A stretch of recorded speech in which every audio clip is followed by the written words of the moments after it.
So if we look at the MNHCV industry in India, what we find is that overall it's been one of the dominant markets globally. We had 299,000 units in FY12 and then have seen a significant contraction simply due to the fact that GDP was going down, and there's a strong correlation between MNHCVs and GDP. Also, the MNHCV sales were going down. Luckily, last year has seen a turnaround both in GDP and HCV.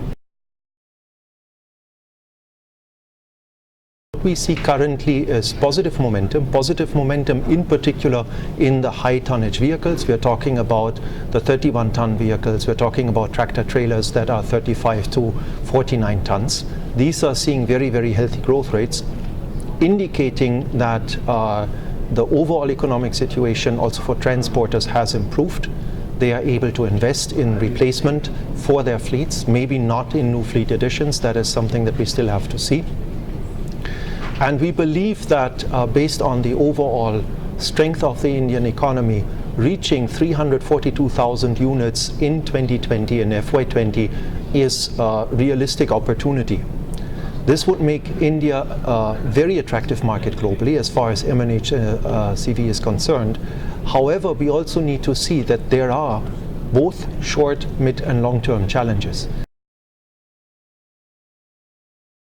On the short-term side, capacity utilization in the industry is still low.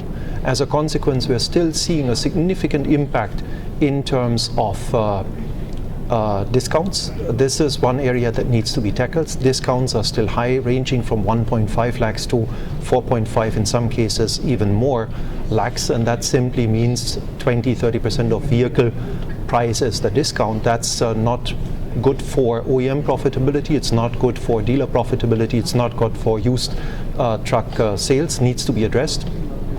We also see challenges in terms of infrastructure. We need to make sure that the infrastructure continues to improve.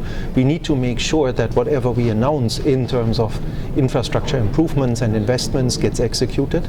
It's better to announce say a 1,000 crore investment and achieve 1,100,000 crores than to announce say a 10,000 crore investment and achieve maybe only 8,000. Just from an internal and external perception point of view, I think it's important to create a positive story that both people locally as well as global investors believe in.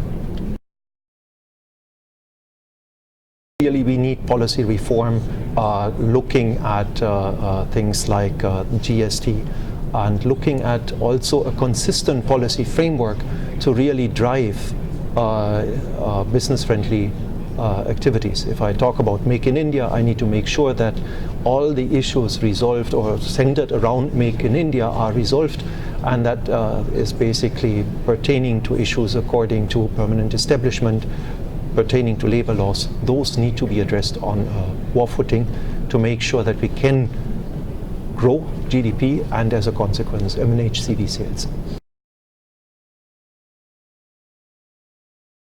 I think the overall situation in India is not negative in the sense that our labor cost is favorable vis-a-vis China. Our manufacturing labor cost is about half of what it is for China. What we need to do is really focus on the ease of doing business and get this done again from a holistic perspective. We can't do one activity and then counteract it with another activity.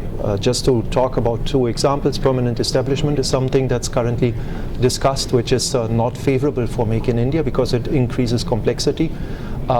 Some of the rules and regulations that are asked for by the Ministry of Corporate Affairs are difficult to handle for MNCs, simply because they are already under a separate set of rules and regulations, a separate calendar. How can we make those mesh so that it is easy for MNCs to operate in the country, not to have a separate set of requirements for those MNCs, but simply to mesh their headquarter requirements with the requirements that we have locally.